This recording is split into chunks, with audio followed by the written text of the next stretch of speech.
Bom dia a todos. É um prazer estar aqui mais esse evento promovido pela Sociedade Numismática Brasileira. Com muito prazer que eu fui convidado para falar sobre um tema, assim como toda e qualquer pesquisa, né? A gente sempre, quando a gente começa a pesquisar, se aprofundar em algum assunto, é porque alguma coisa nos incomoda, nos causa curiosidade ou aquela tentativa de se aprofundar e conhecer mais sobre determinado assunto. E me apresentando, eu sou Felipe Rocha, eu sou turismólogo, né, bacharel em turismo, sou guia de turismo desde 1999, já tenho alguns anos aí de profissão. A gente vai falar sobre essa interface do turismo com a numismática. Isso também foi provocado por alguns colegas numismatas que a gente anda bastante visitando eventos numismáticos no Brasil e fora do Brasil. Então, alguns questionamentos, algumas coisas que nós mesmos numismatas em outros lugares sentimos essa necessidade de discutir. Então a gente vai fazer essa interface. Sou professor universitário, dou aula também em curso de guia de turismo, curso técnico em faculdade. Eu sou coordenador regional da região sudeste da Sociedade Numismática Brasileira, eu estou coordenador, né? Presido o Clube Numismático da cidade de Teresópolis, que é lá na região serrana do Rio de Janeiro, diretor do Clube Numismático do estado do Rio de Janeiro e sou sócio proprietário da Rocha Numismática. Além de colecionador, eu também comercializo. Então eu vou falar um pouco para vocês sobre, eu coloquei aqui, né, o objetivo que é pontuar os conceitos e a interação e perspectivas entre o turismo e a numismática. Na verdade, a numismática, eu acho que quem está assistindo a gente, eu não vou aprofundar muito, eu só coloquei porque isso vai servir de material de apoio que a gente disponibiliza para a sociedade, então quem quiser ver depois, a gente vai focar um pouco mais na parte conceitual de turismo para a gente entender e unificar o discurso, né? Então, fico à disposição também, me coloquei aqui na plateia, quem tiver alguma dúvida, não precisa esperar chegar no final, pode levantar a mão e perguntar. Então, muito rapidamente, a gente questiona muito o turismo, assim como algumas outras atividades, é um fenômeno, é uma ciência relativamente nova. Se a gente compara com direito, se a gente compara com outras áreas, com a medicina, né, com outras áreas de estudo, eu quando formei em turismo, a gente estudava com periódico, quase não tinha livro. A gente pegava revista em espanhol para poder fazer a tradução para a gente estudar. Então, assim, como toda ciência, ela está em constante mutação, em aprendizado, em movimento, e a gente está acompanhando isso. Mas é uma atividade que realiza as pessoas durante seus deslocamentos. A gente tem um órgão chamado Organização Mundial do Turismo, que congrega os profissionais, os estudiosos, que falam exatamente sobre essa questão conceitual do turismo. E aí a gente tem alguns 3 pré-requisitos para você ser considerado turista. A gente vai falar sobre isso. Por que é interessante a gente falar se você é turista, se você é veranista, se você é excursionista, que é o turismo de um dia, né? Então a gente tem algumas características, a gente vai falar das motivações e da segmentação e a gente entra no turismo numismático. Felipe, por que é interessante a gente saber essa questão conceitual? Para a gente melhor atender o turista que vai consumir o seu produto, né? Você não tem como oferecer um bom serviço se você não entender as demandas, as motivações, as expectativas desse camarada. Então, por isso, inclusive, o nosso autor que eu cito aqui é o Mário Carlos Beni, no outro slide, que é um professor, um pós-doutor da USP, aqui de São Paulo, que ele escreveu um livro chamado Segmentação do Turismo. A gente brinca no turismo que é a Bíblia do turismo, né? Desse tamanho. Então a gente que começa a discutir e falar sobre isso, e ele fala sobre segmentação. Então o turismo, né, ele sai do seu entorno habitual num raio em média de 100 km. Tá? Você tem que ter pelo menos uma pernoite para você ser considerado turista. Ou seja, se você não dormir, eu vou a Campos do Jordão e volto, você é considerado excursionista, você não é considerado turista. Eu vou a Campos do Jordão, durmo lá, mas eu durmo na casa do Sato, que eu tenho um amigo lá, um parente. Você é considerado veranista, porque é uma casa de verão, mas não é o verão da praia, é o verão de você passar férias. Tem essas diferenças e isso influencia diretamente no produto. E na questão econômica do fluxo de turismo que é gerado para aquele determinado lugar. A gente tem que utilizar os equipamentos do lugar, e aí eu estou falando de transporte, de hospedagem, de restaurantes, de empresas de locação de veículos. E a gente não pode, inferior a um ano, eu falei que você tem que dormir pelo menos uma noite, não pode ser mais de 365, tá? Finalidades de negócio, lazer, entre outros. A finalidade de negócio, tem alguns autores que já discutem hoje, se você for remunerado no seu local de destino, ou seja, se eu viajei e fui remunerado lá, você deixa de ser turista, ok? Quando você é remunerado no seu local de residência, exemplo, o jogador de futebol vai para a Copa do Mundo da França, ele recebe no seu local no Brasil, né? Então ele está jogando bola na França. Aí entra essas discussões que a gente não vai entrar muito em detalhe, mas só para vocês entenderem. O turismo é o maior setor econômico que se refere a faturamento líquido. Isso é uma coisa que é muito pouco discutida, muito pouco explorada, principalmente no Brasil, que é um país com dimensões continentais, né? A gente costuma brincar que a França, eu uso a França porque a Torre Eiffel, o atrativo turístico Torre Eiffel, recebe mais turistas que o Brasil inteiro. Parece brincadeira, né? E aí tem uma série de questões que a gente discute no turismo que a gente pode chegar a um denominador comum e um entendimento. E um evento, por exemplo, a gente trabalha no governo do estado há muito tempo, a gente faz um show de Réveillon, um show da Madonna, um show qualquer show, a gente movimenta mais de 50 setores da economia com uma atividade do turismo. Então, os segmentos que a gente vai falar aqui na frente, que a gente vai segmentar, porque antigamente era turismo de sol e praia, turismo de lazer, turismo de negócios. Hoje a gente tem centenas de segmentos diferentes.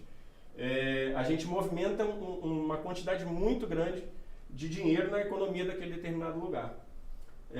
O estado do Rio de Janeiro, que contém o maior número de equipamentos turísticos cadastrados do país, e aí fica uma dica para quem viaja. No Brasil, por exemplo, se você jogar www.cadastur.gov.br, você encontra lá todos os profissionais que são cadastrados e habilitados pelo Ministério do Turismo. A única profissão regulamentada do turismo é a de guia de turismo. Mas você tem lá os prestadores de serviços. Então, por exemplo, se você vai ao Rio de Janeiro em 2025, a gente vai falar aqui sobre o nosso evento. Você quer alugar um carro, você quer alugar um ônibus para fazer um passeio do Rio para Paraty. Você vai entrar no cadastur.gov.br, você vai ver se aquela agência de transporte ela tem a NTT, se tem o Detran, se tem o Cadastur. São 3 documentos necessários. E aí se tem um guia de turismo cadastrado pelo Ministério. Então, no Brasil, é muito pouco comum que as pessoas atentem para isso, mas isso te dá uma série de benefícios e segurança para você fazer o turismo em determinado lugar. Então, cadastur.gov, que são os empreendimentos e equipamentos cadastrados. O Hopi Hari, no interior de São Paulo, está no Cadastur, para vocês terem uma noção, um parque de diversão, né? De entretenimento. Passei demais aqui, peraí. Diferente da indústria do petróleo, a atividade do turismo é um bem finito e sustentável. A cidade de Bonito, no Mato Grosso do Sul, é referência nossa aqui, algumas cidades, né?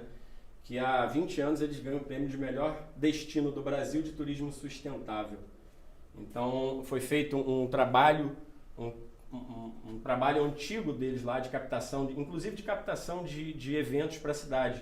Que todas as cidades, as maiores cidades do Brasil e outras cidades também, têm um Convention and Visitor Bureau, que é um órgão, que é um colegiado de empresários e pessoas que trabalham na atividade de turismo, que são responsáveis pela captação dos eventos para determinado lugar. A gente está falando de eventos de numismática, a gente vai falar sobre isso aqui, quais são as influências dos eventos de numismática para determinado lugar, mas, por exemplo, os impactos que são causados no evento de fim de ano da Sociedade Numismática Brasileira, no Congresso.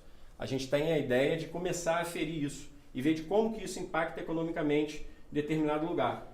Com isso, o que a gente ganha com isso? Se a gente descobre o ticket médio de um turista desse, a gente já fez uma expectativa para o Rio 2025.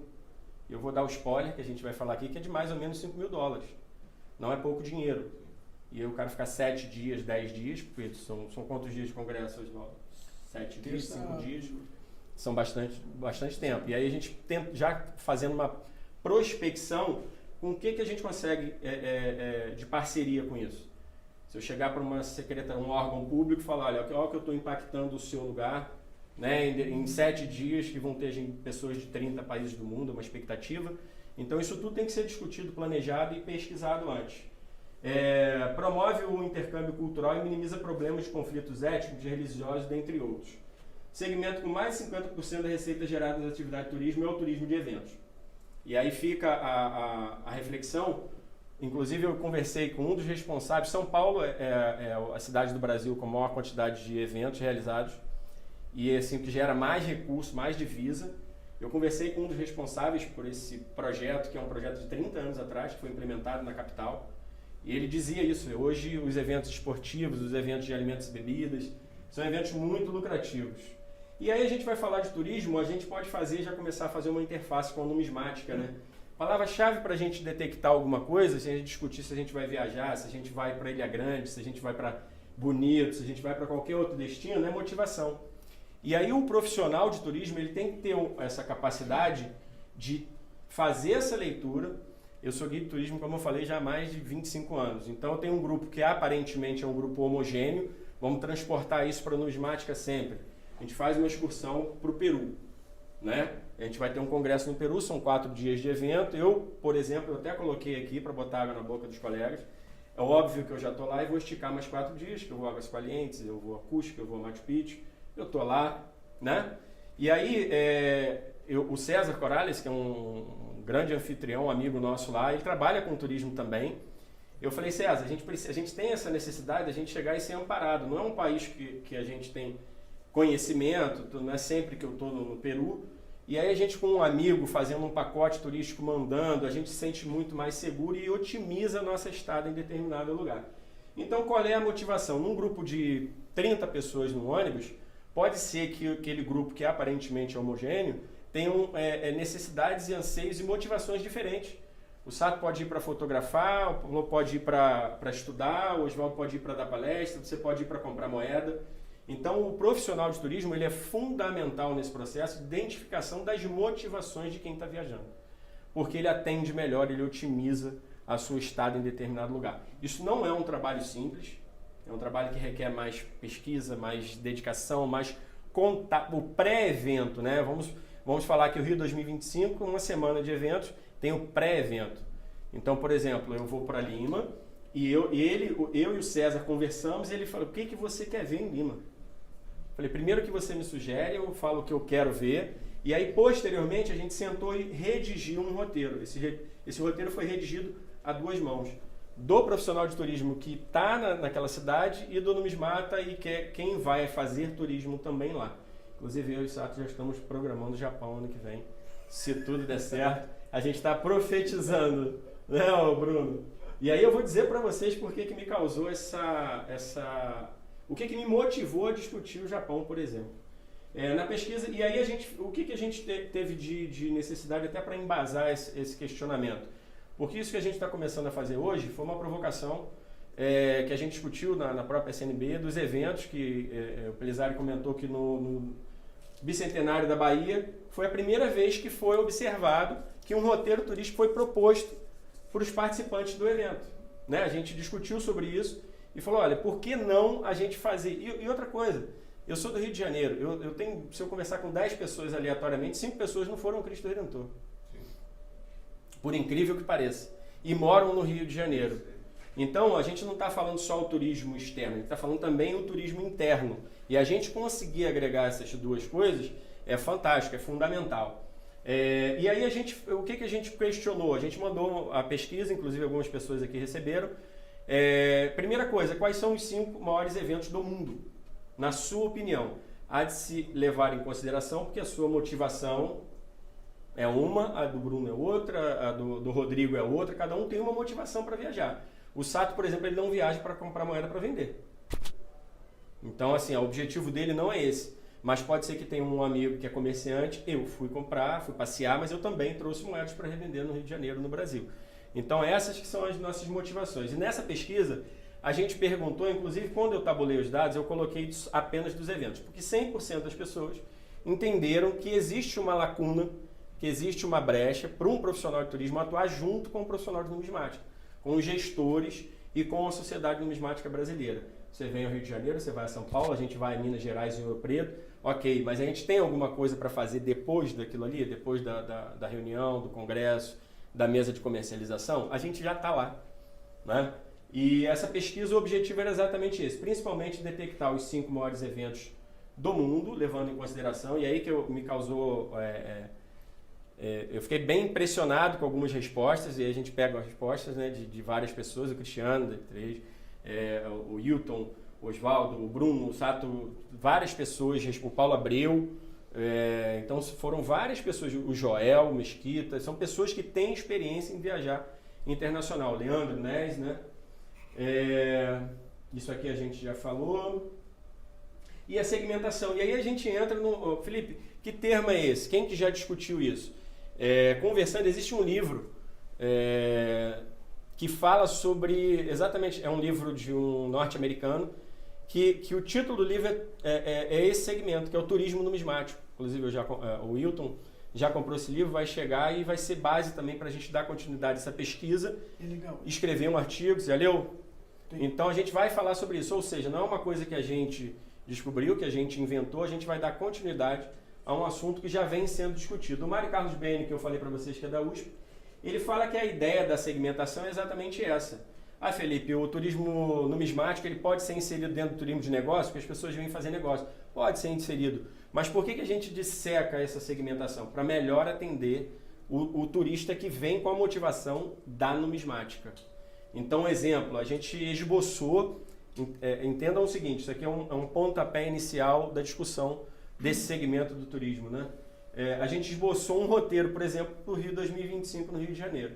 Então, as pessoas que visitarem o Rio de Janeiro, e vai ser bastante gente, que visitarem o Rio de Janeiro, eles têm lá uma proposta de fazer turismo, e aí a gente, além do turismo convencional, você vai ao Rio de Janeiro, você quer o Pão de Açúcar, você quer o Maracanã. Eu falo Maracanã, todo mundo fala assim, mas eu não gosto de futebol. Há 10 anos que o Maracanã é o atrativo mais visitado do Rio de Janeiro, e todo mundo acha que é o Cristo Redentor, o Pão de Açúcar, o São Bódromo, a Floresta Tijuca. É o Maracanã. O Rio de Janeiro, o Brasil, é muito ligado ao samba e ao futebol. Então as pessoas quando vêm querem saber. Interessante a gente falar também, quando a gente fala de segmentação, essa interface do turismo com a numismática é interessante porque a gente, quando eu tenho agência de turismo lá no Rio também, falo com os profissionais que a gente forma. Tem uma linha muito tênue que é interessante, que a gente trabalha com algo do imaginário das pessoas. A gente que trabalha com turismo, a gente tem uma responsabilidade muito grande, porque você cria uma expectativa muito grande. Quando você compra um pacote de turismo para Rio 2025, por exemplo, que vai ser oferecido isso, até aquele de antemão, com a autorização da sociedade, a gente vai elaborar, vai ter uma agência de receptivo que vai falar com o participante, ele vai oferecer. Quando você fecha o pacote, eu fechei Lima. Eu já estou vivenciando aquela experiência. É a mesma coisa, por exemplo, quando a gente conversou no grupo de Lima, sobre moeda, tem uma macuquina, você vai levar para mim, você também já está experimentando. Quem é um numismata que não gosta de pegar uma coleção e garimpar? Eu brinco, quando chega a moeda na loja, eu falei, a primeira olhada é minha, porque eu já separo o que é mais interessante, a gente tem prazer naquilo. E o turismo idem, a gente frui, você pode tanto frustrar uma pessoa se você oferecer um mau trabalho, como você pode realizar o sonho das pessoas. Então, a responsabilidade do profissional do turismo é uma responsabilidade muito grande.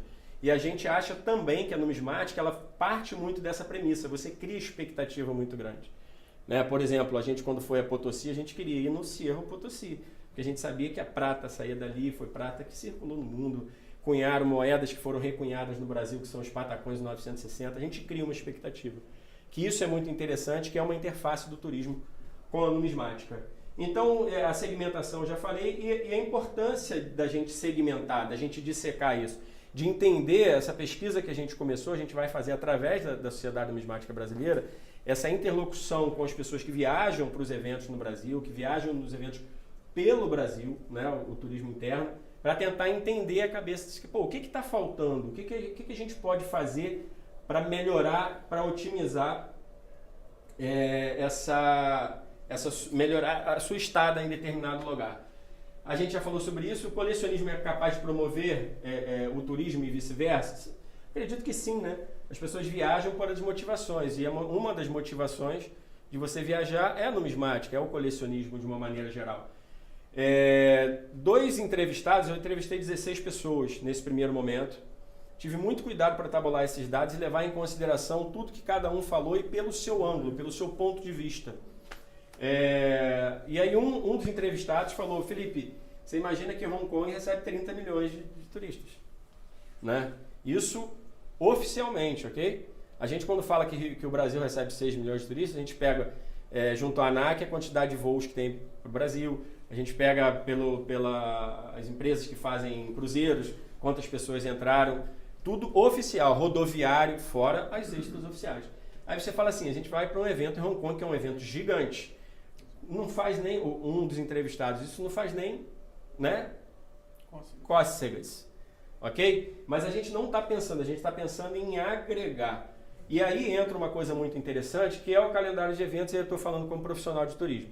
O profissional de turismo, o calendário de eventos, existe uma cultura muito errônea no Brasil, de quem é um secretário de turismo da cidade, é um cara que sabe fazer eventos.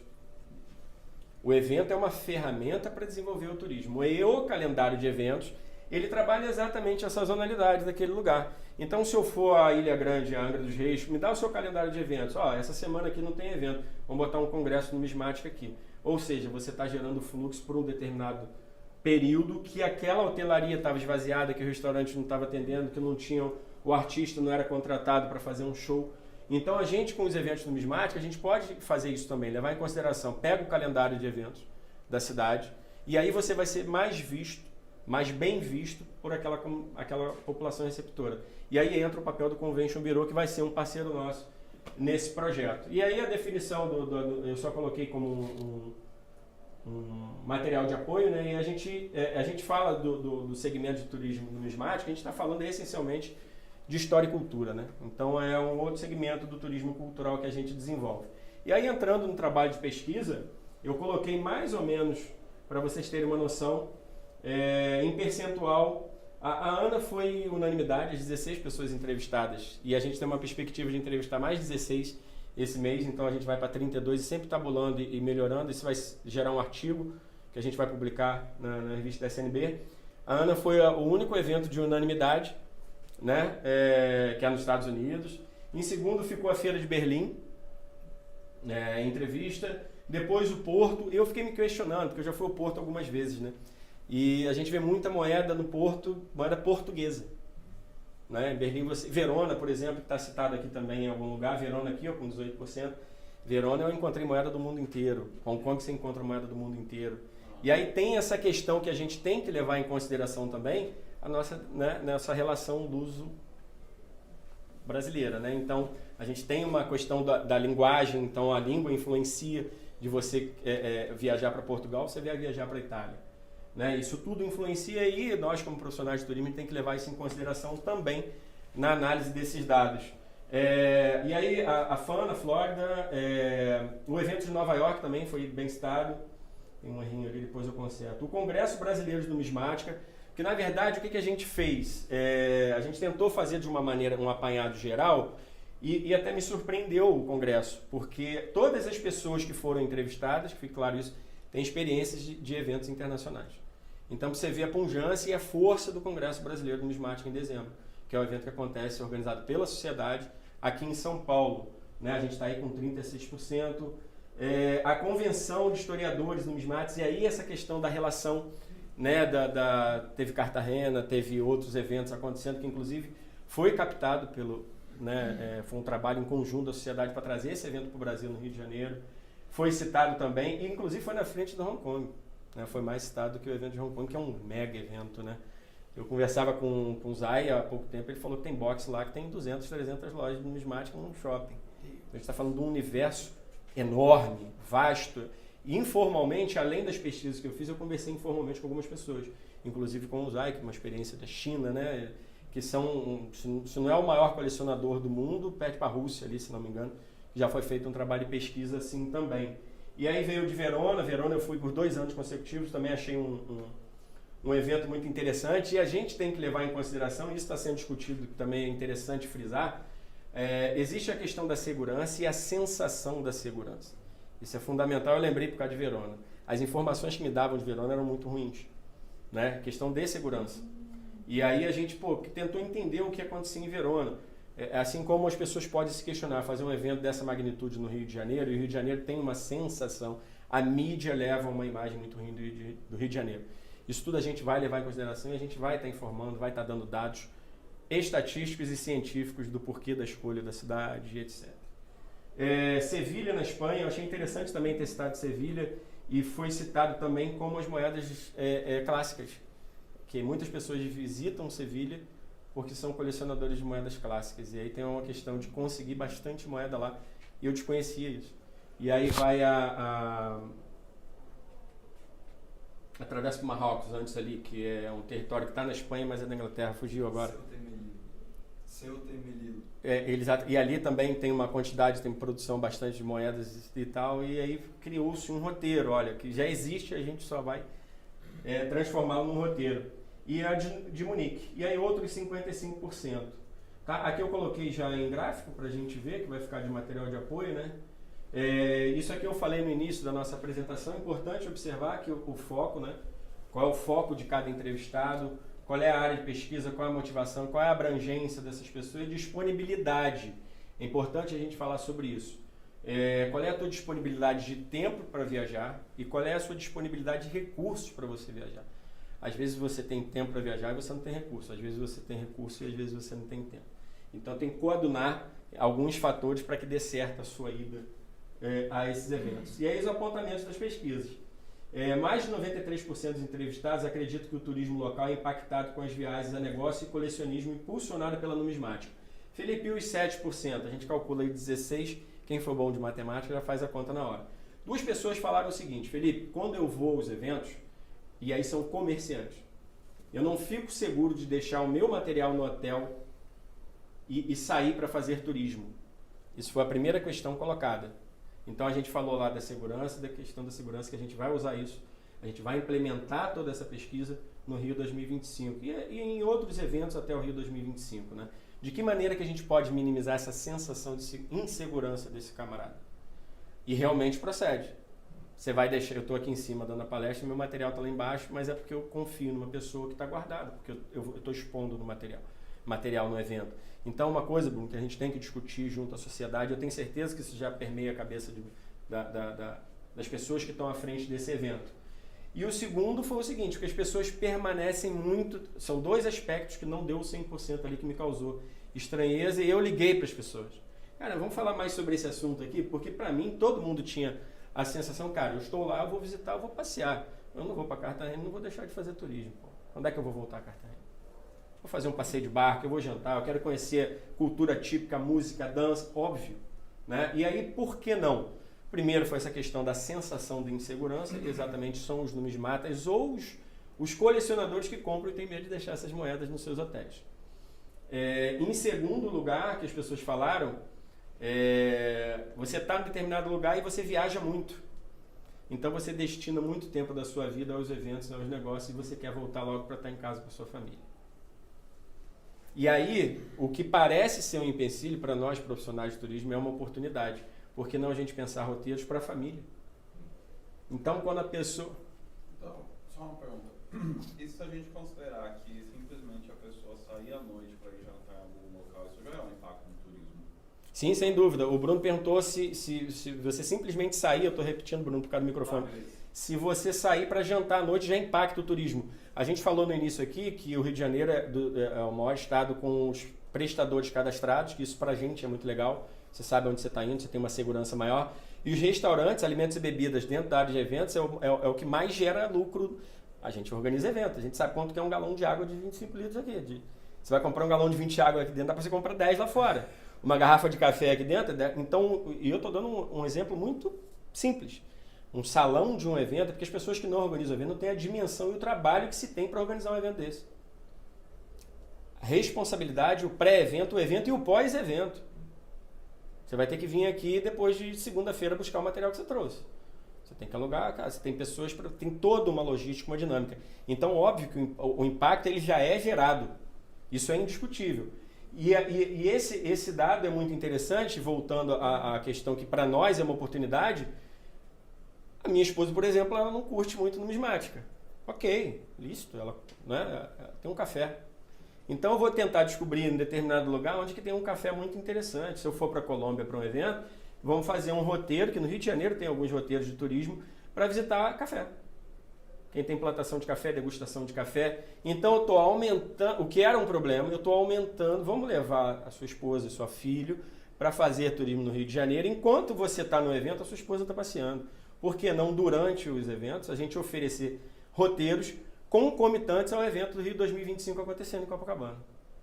E você vai estar do lado da sua família e um problema.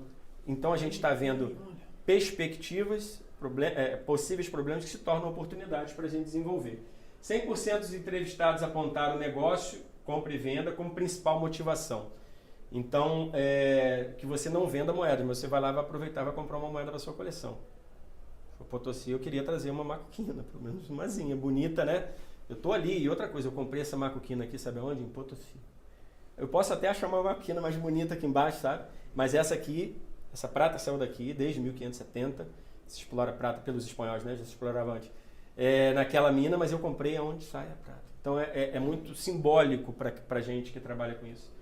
86% disseram que além dos negócios também viajam para conhecer o local destino e depois do evento terminar, ou seja, se estendem no seu tempo de permanência em determinado lugar. Então a gente está falando aí de um percentual bem baixo que não explora um pouco mais aquele determinado lugar. Alguns entrevistados disseram também que às vezes na programação tiram um dia, sacrificam um dia da programação para fazer turismo, para conhecer determinado local.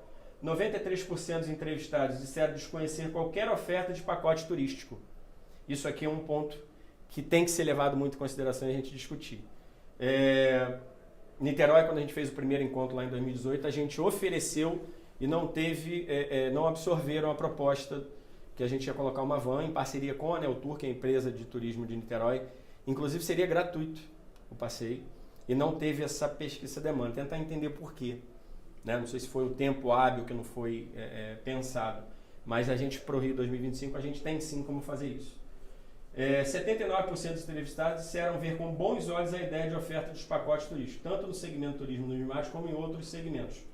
Ou seja, de repente eu não quero fazer o roteiro que a gente esboçou de propor lá na visitação onde eram as 5 Casas da Moeda do Rio, ao Museu Histórico Nacional, ao Centro Cultural Banco do Brasil, mas eu quero conhecer o Pão de Açúcar, eu quero conhecer o Maracanã e etc.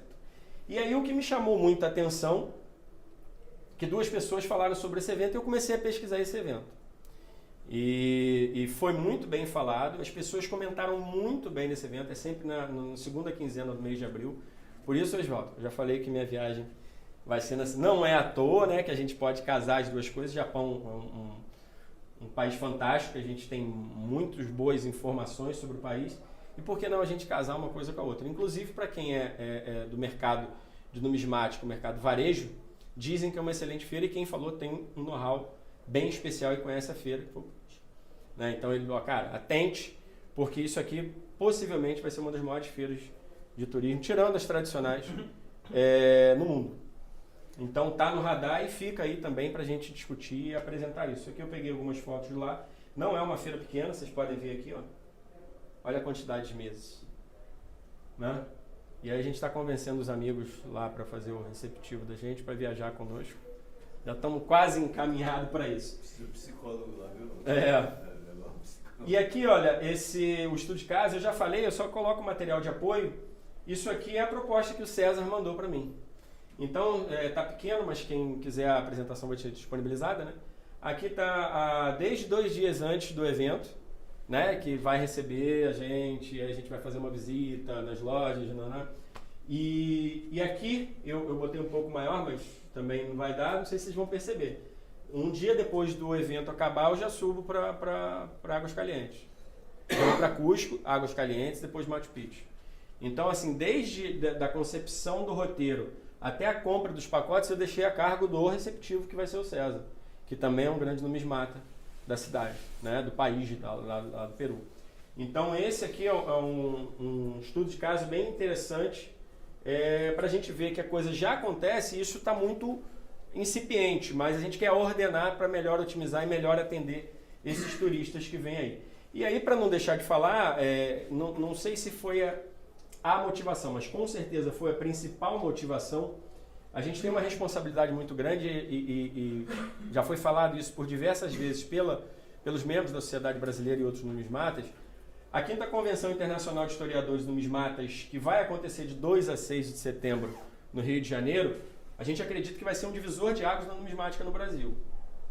Pela pujança que tem o evento, pela relevância que as pessoas estão dando ao evento, porque existe um trabalho sendo feito nos bastidores, nem tudo é divulgado, né? Nos bastidores de pessoas, né? Que fazem essas interlocuções, seja do Oswaldo e do Bruno, que já fazem isso institucionalmente, seja de outras pessoas que têm relações com outros numismáticos, comerciantes e colecionadores de outros países. Então, quando a gente fala, as expectativas, a gente tem um grupo do WhatsApp já criado, a gente fala, a expectativa é muito grande para esse evento. Então, acho que a gente discutir turismo numismático, pensar de como melhor receber esse turista, otimizar o tempo dele, a gente transformar o turismo numismático em pacote para minimizar a sensação de insegurança que foi citada. Isso tudo a gente tinha uma noção, por isso foi importante fazer uma pesquisa, para a gente chancelar o que a gente acreditava. Então, a importância disso, a gente calcula aí, a gente pode chegar aí a mais de 30 países do mundo, no Rio de Janeiro, ano que vem. Então, assim, é uma coisa bem significativa, a gente está falando de um percentual bem alto, né? Isso é o que se faz hoje, e a gente está intensificando as ações. A gente, porque eu me coloco à disposição como um trabalhador nesse sentido, porque eu acho fantástica essa ideia, a gente colocar o Brasil exatamente numa prateleira diferente de observação do que é a numismática.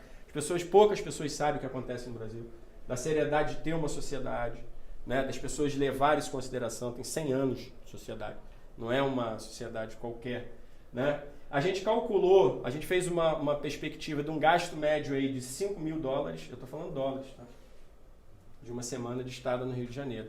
Então, se eu converso com um empresário, tanto é que a gente fez um evento no Rio de Janeiro, a sociedade fez, eu botei a foto aqui, ó, tá o Bruno, o Tenor, tá a Mari Campos, tá as pessoas aqui.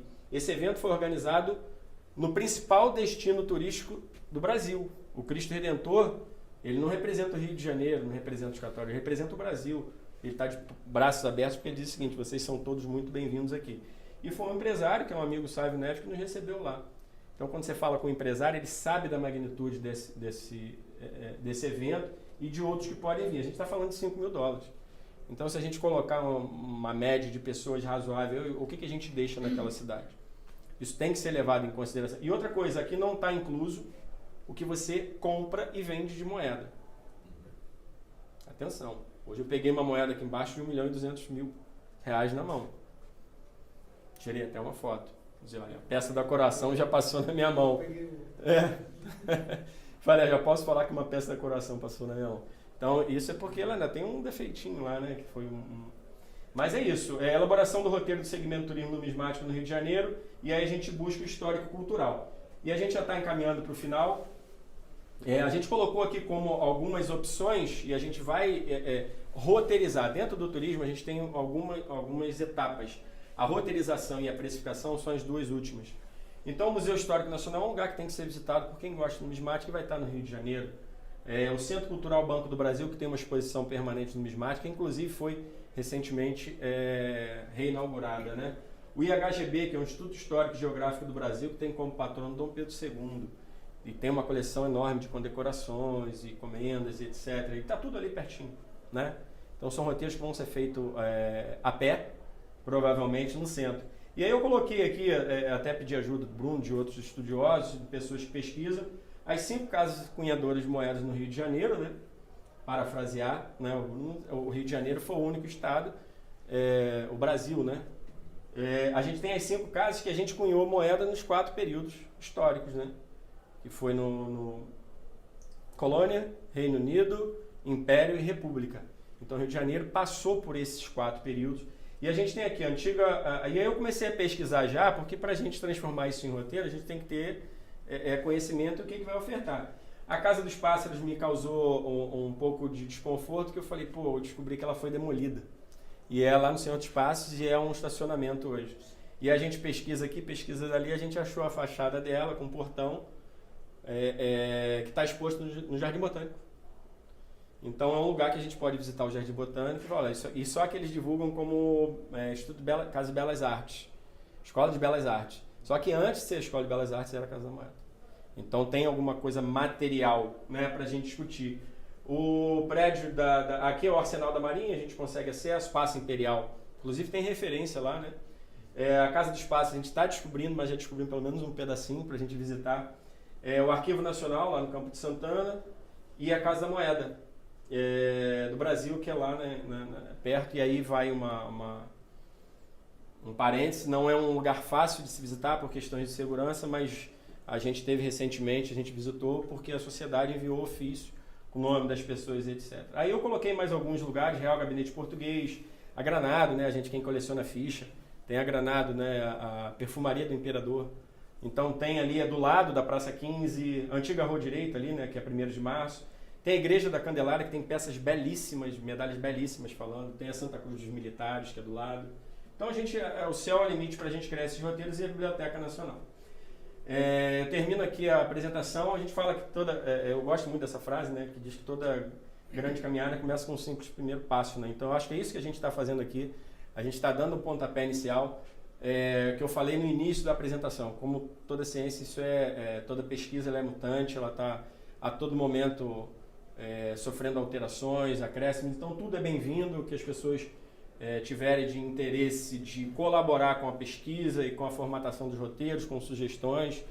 A gente já sabe que existe uma pesquisa. Felipe, achei legal o tema, manda para mim que eu quero responder, eu quero colaborar.